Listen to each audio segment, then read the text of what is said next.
Good afternoon students. मैं आप सभी को हिंदी पढ़ा रही थी। गद्य खंड से संस्कृति क्या है, चैप्टर 3। तो अब मैं यही चैप्टर आगे बढ़ा रही हूँ। संस्कृति ऐसी चीज़ है जिसकी रचना 10, 20 या 50, 100 वर्षों में नहीं की जा सकती। इसकी रचना में कई वर्ष लग जाते हैं। कई वर्षों तक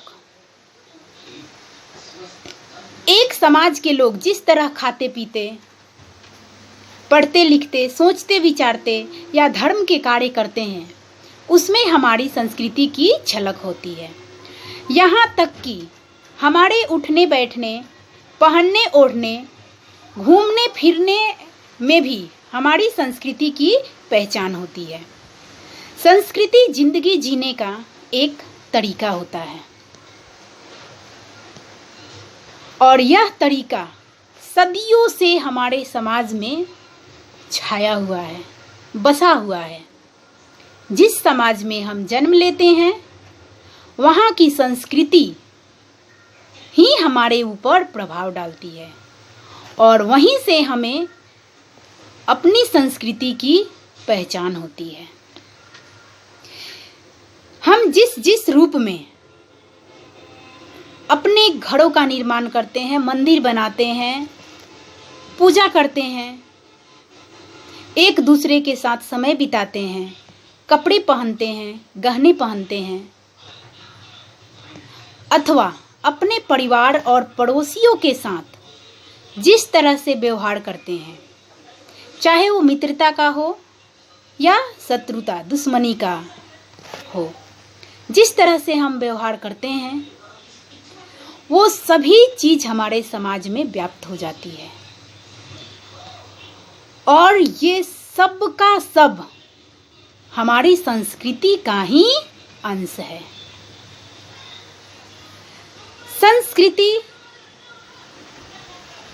हमारे देश के ऊपर, हमारे समाज के ऊपर और अन्य देशों के ऊपर किस तरह से प्रभाव डालती है। जब भी हम अपने देश का व्यापार किसी अन्य देश के साथ करते हैं, तो हमारी संस्कृति का प्रभाव जो होता है वो अन्य देशों पे प्रभाव डालता है और अन्य देशों का संस्कृति का प्रभाव जो है वो हमारे देश के ऊपर पड़ता है। संस्कृति का स्वभाव है आदान प्रदान, यानी देन लेन। अगर हम किसी को भी कुछ देते हैं तो इच्छा रखते हैं कि वो भी हमें कुछ दे, या फिर कोई हमको अगर कुछ भी देता है तो सामने वाला भी इच्छा रखता है कि हम भी उन्हें कुछ प्रदान करें। उसी प्रकार संस्कृति भी आदान प्रदान से बढ़ती है। ऐसा कोई भी देश नहीं है जो दावे के साथ यह कह सके कि उसके देश के ऊपर किसी भी देश का संस्कृति का प्रभाव न पड़ा हो। अगर ऐसा है तो उस देश की संस्कृति का अंत होने में टाइम नहीं लगता है। जो भी देश अपनी संस्कृति का प्रचार प्रसार नहीं करता है, वो देश, उस देश की संस्कृति खत्म होने लगती है। संस्कृति और सभ्यता दोनों एक दूसरे में इस तरह से व्याप्त है कि हम समझ नहीं पाते हैं कि संस्कृति और सभ्यता में अंतर क्या है। मैं आप सभी को बताई थी कि फूल अगर सभ्यता है तो फूल में बसने वाली खुशबू जो है वही संस्कृति है। जिस तरह दूध में मक्खन व्याप्त रहता है। संस्कृति का रूप भी वैसा ही होता है।